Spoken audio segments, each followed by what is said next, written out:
Hi guys, welcome back to Dinner with Danny. Today we're going to make Pasta Prima Vera, which is one of my specialties. I have a dear friend of mine, Jane, who is a vegetarian, and whenever we have her over for dinner, she's like, oh, please make your Pasta Prima Vera. So Jane, this one's for you.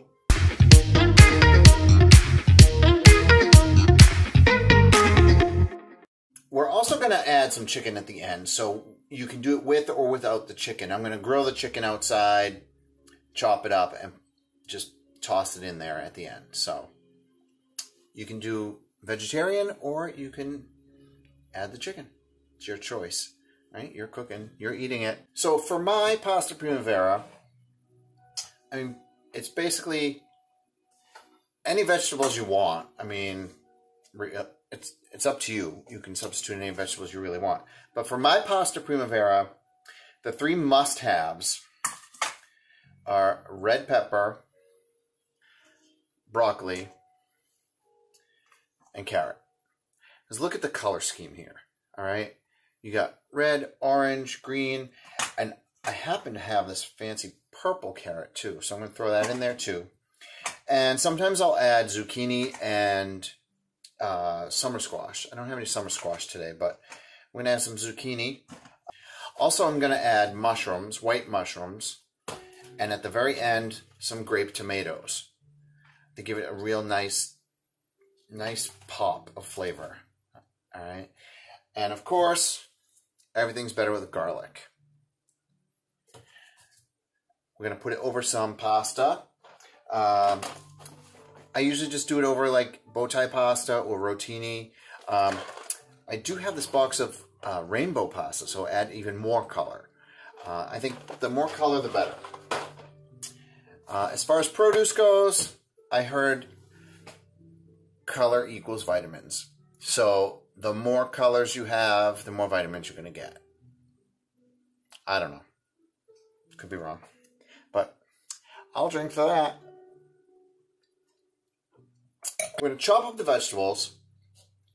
We're just going to saute them in a pan with butter and garlic. Salt and pepper them, a couple spices. The important thing here, timing is everything. So I like to have everything chopped before I even start. So if you're right-handed, it's best to have your cutting station on your left side. That way you can just chop and throw it in the sink. Chop, throw it in the sink. Otherwise, you would be chopping and then having to put it over that side. It's just an extra step and it's awkward. So that's what I discovered. So first I have washed all these, by the way, with soap. It's crazy with this pandemic, but I like different shapes and sizes. So zucchini, I'm going to cut into half-inch pieces. Okay. And you can cut them into strips or whatever you want. I mean, it's your dinner. But this is how I do it. And I think one zucchini should be enough. It's kind of a smaller one. I got all these great vegetables from Boston Organics, by the way, so check them out. They're all certified organic. Then I'll stack them and just slice them down the middle. So I have these kind of half moons. All right. So I'll stack a few more.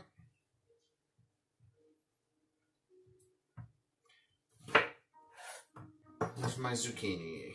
So we're going to have that. What I used to do is have bowls set up on the counter. So I'd put these in a bowl, I'd put the peppers in a different bowl, put the carrots in a different bowl, so I'd have all ready to go. But since I have this giant cutting board, which I love, I can put it right over my sink, I'm just going to leave it right here on the cutting board. Broccoli. I'm just going to cut right in here across. So all these little stems will just kind of fall apart all at once. I don't use this part. You could, I guess. All right, and then boom, boom, boom. Boom, boom. And then when you get down to the nitty gritty, you can cut that into smaller pieces. And I just cut like in the little seams. And then we have broccoli. Excellent. My red pepper. I used to cut them this way, and you'd have like rings, and then trying to hollow it out like this. But I found the best way to do it is slice it lengthwise. Okay. And then you just reach in and tear the top open. And then you clean out the ribs and shake up the little seeds inside. Right. I mean, if you really want to use every bit of it, you could cut it a little closer, but I just tear it apart. That goes down the disposal. My friend Amy would kill me if I didn't tell you, if you don't have a disposal, please compost. She's the composting queen of Massachusetts, so I'll try and get a link set up so that if you do not have a garbage disposal, or if you feel guilty about throwing it down there and you want to compost, I'll let you know how to do that. Okay, Amy, that's for you. Now this dish is for my friend Jane, who loves this. I'm going to do strips with my red pepper. And I find if you cut the shiny side down, it's easier than trying to cut into it. If you cut things into bite-sized pieces, then you won't have to cut it on your plate. Just eat it. Food for thought. I'm such a dork. Cutting this into long strips, just eyeballing, trying to make them even so they cook evenly. Oh, get rid of the thick part. I don't like that. I think that's going to make it bitter.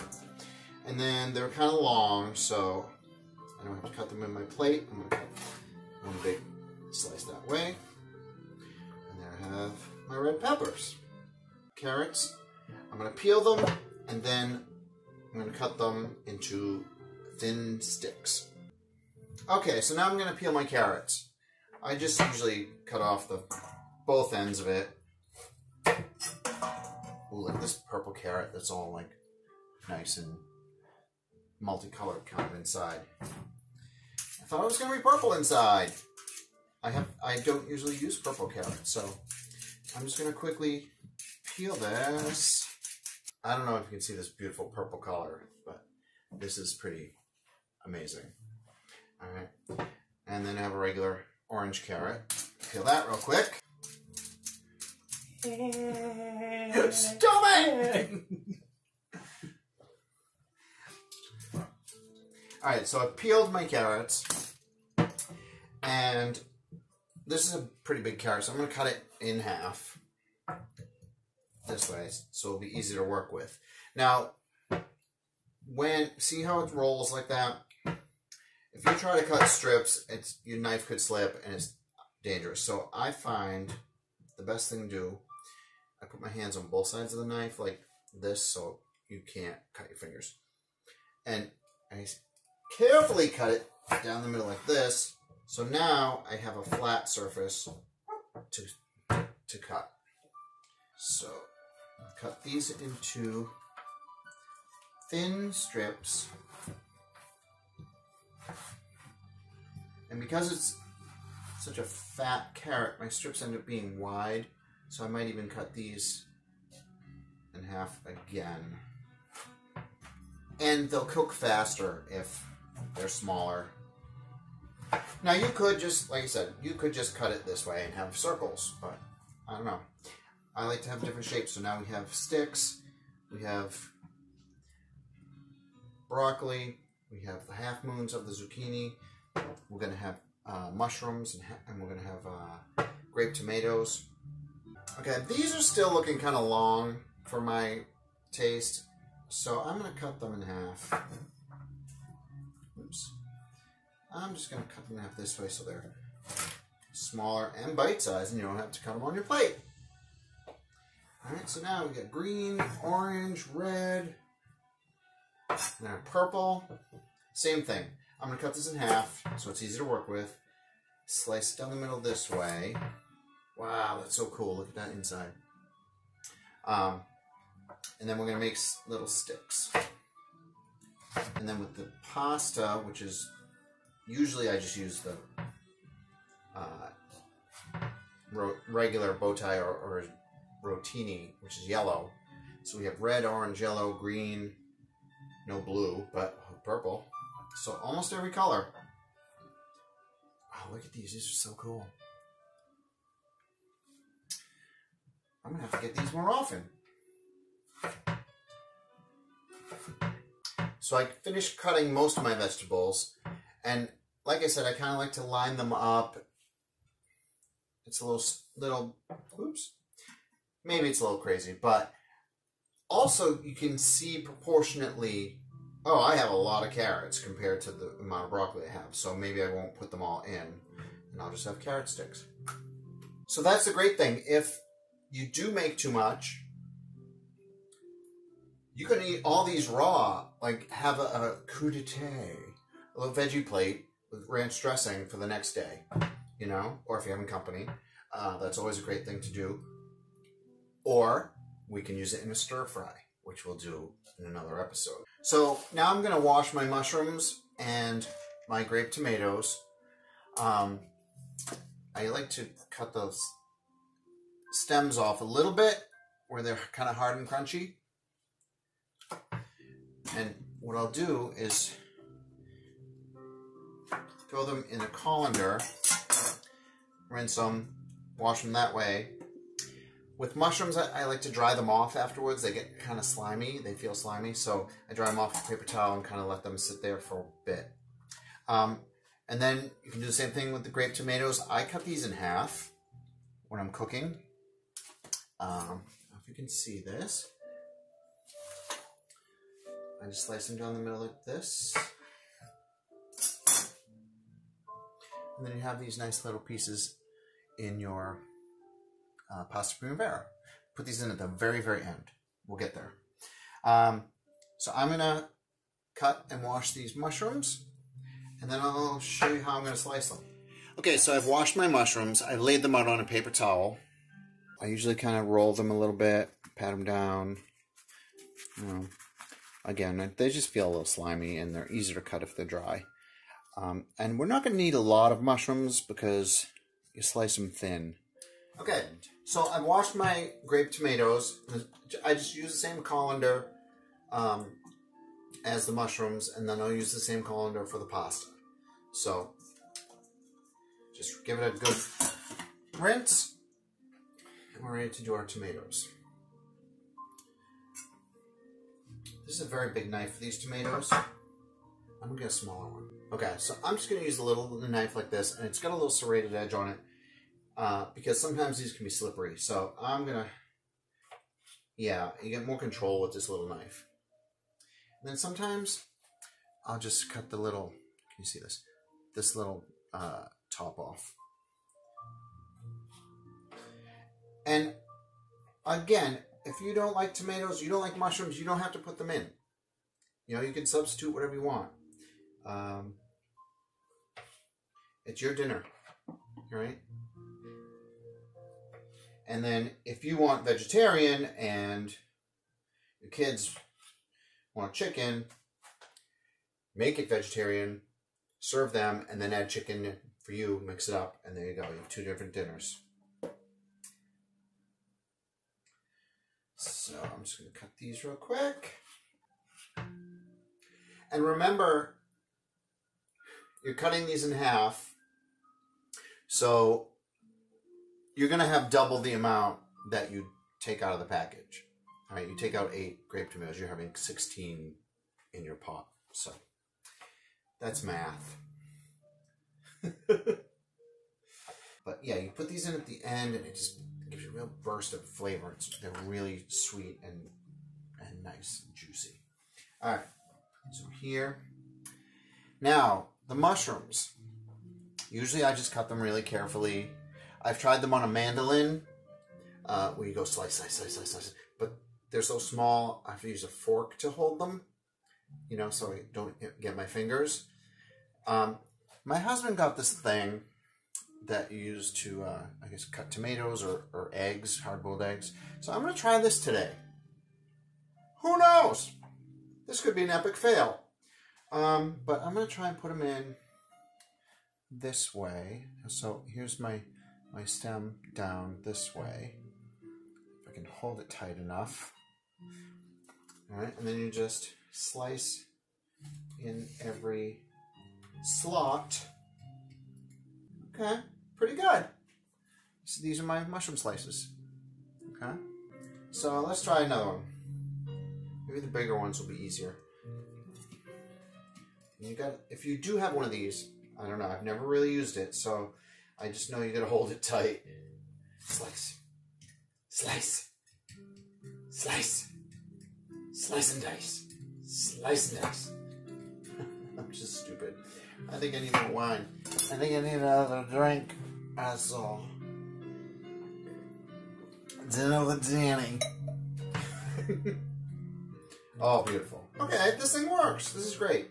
So yeah, I got some more nice mushroom slices. Nice and all even. And the mushrooms don't take very long to cook, so I'm going to kind of put those in toward the end as well. All right, I'm going to cut the rest of these up. I'll be back. So yeah, I'm cutting them. So I don't know if you can see this. So I'm cutting them this way as opposed to like this way. Does that make sense? So I'm not cutting them in circles. I'm cutting them. I'm going to cut myself. I'm cutting them like that, so you have that shape when you're done. Don't try this at home. And if you buy mushrooms in a package like this and you only use a few of them, I've tried saran wrapping this and it's really kind of useless, so I just put them in a Tupperware. Just transfer them all into a Tupperware container or a Rubbermaid container or something like that so you can seal it. Now, I know if you have cooked anything before, you're like, yeah, you're cutting vegetables, we get it. But this is for people who haven't cooked before, or just, you know, maybe you've only cooked once or twice, like, oh, yeah, I should cut it that way, not this way. I just want to kind of reach out to those people. Okay, so I've cut up all the vegetables I need, and I display them because I'm a dork like that. But as you can see, I have different shapes, different colors, and you know, you can just put whatever vegetables you want. Like I said, if you don't like mushrooms, don't put them. So, timing is everything. The first time I tried to make a stir fry, it took me about 3 hours because I would cut the chicken up, put it in the, I had an electric wok, and then I would cut the peppers up and then put that in there, and then I would cut the onion up and put that in there, and then by the time I was done chopping all the vegetables, the chicken was tough and dry, and all the vegetables were soggy because they've been in there forever. So timing is everything. All right. Your carrots are going to take the longest to cook. You're going to put those in first. Give them 2 minutes. Put your peppers in. Okay. After that, you can add your zucchini. And then I would do mushrooms. And then broccoli and tomatoes at the very end. They take 2 seconds. All right. Now, what are we cooking them in? I can't believe it's not butter. I'm watching my girlish figure. This apron makes me look huge, by the way. I'm really not that fat. Honest. So we can put some butter, or I can't believe it's not butter, in the pan. And a big clove of garlic. Make like a garlic butter. And you can put a little white wine in there. Dinner with Danny. And then, but before you put in your vegetables, you want to start your pasta, because you got to wait for the water to boil, and then you put your pasta in. You have to wait for your pasta to cook like 12 minutes or whatever it is. So again, timing is everything. Once it's boiling, then you can probably start with your carrots, because all this in the pan for 12 minutes is going to be more than enough time. Now for our spices, I usually use a little oregano. Oregano on anything Italian. Pasta Prima Vera is Italian. I usually get this adobo. I put on everything. I put that shit on everything. At the end, I'll put some paprika, because you know that makes it look fancy. And of course, some parsley. It just dresses it up, and it's like, and then you feel like, wow, I made this. But after we do all our vegetables, and we'll add grated cheese. And something I do, especially if I'm working with meat, raw meat, I open all my spices ahead of time so that I'm not reaching for them and having to open them with my chicken juice hands or washing my hands every single time in between. I just grab it and go. But I'm a dork, that's why I do that. Okay, so my water's boiling, so I'm going to salt it. Remember, as salty as the ocean.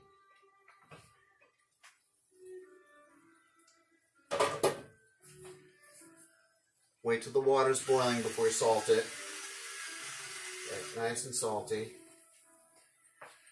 And then we're going to add our pasta. Now this pasta only takes 9 minutes. So as soon as I put the pasta in, I'm going to start my vegetables, because I think 9 minutes on those carrots are going to be fine.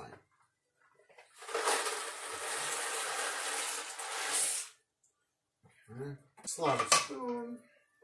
A little stir so they don't stick together.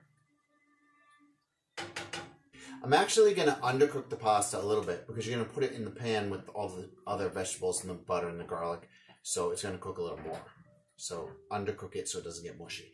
Alright, for our vegetables, we're going to put a big hunk of butter. You could use olive oil. But I like to make a garlic butter. Alright, so I'm making a big hunk in the pan, maybe two big tablespoons. So I got a big pan and I got a lot of vegetables, so I know I'm going to have leftovers. It's just me and my husband eating, so we'll have leftovers. And if we don't eat it tomorrow, we'll freeze it. I have a whole freezer full of food because I always cook an enormous amount. So even though it's quarantine, we have food. Hope you do too. So I'm going to start to melt this butter. And on low. When I first started cooking, like trying to cook when I was in college, I used to just put everything on high, like thinking that it was going to cook faster that way. Don't cook everything on high.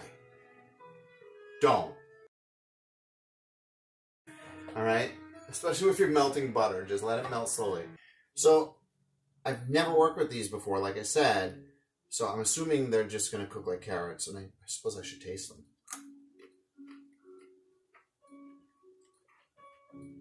Tastes like a carrot.